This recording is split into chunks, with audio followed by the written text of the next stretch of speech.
there are various providers of capital. We have venture capitalists that I've talked about.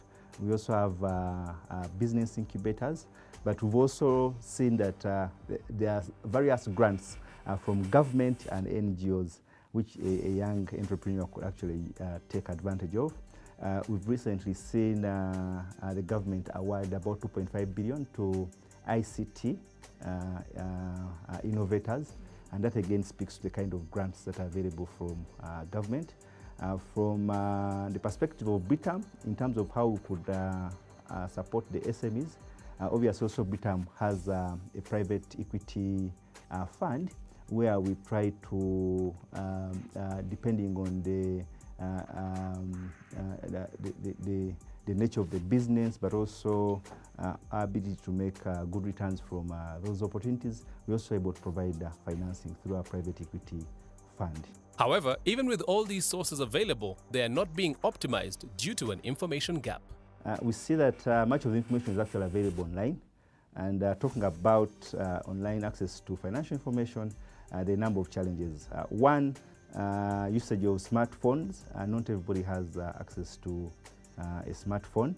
But also, now we see that the government is coming up with a tax on those who are accessing internet through smartphone devices. Again, that would be a challenge.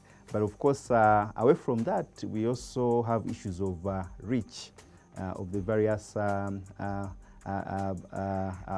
broadcast and print media houses that are in place. For example, how many Ugandans today can afford to buy a copy of the Monitor and the New Vision? Because both of those would cost about 4,000. Yet at the same time, we have a big number of people that are living on less than $2 per day. So that will be a challenge in itself.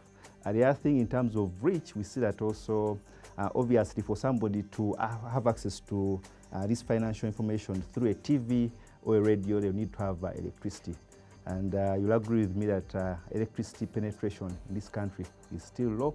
Looking at the households that have access to power, we are still at levels of about 22%, and this is countrywide. So, I mean, looking at limitations on online access, but as well as the challenges of the various media houses, again, you see that dissemination of financial information has seen a number of challenges. So what can be done to bridge this information gap? Speaking to that, we've since seen the Capital Markets Authority come out by encouraging various interested parties to come and support as resource persons.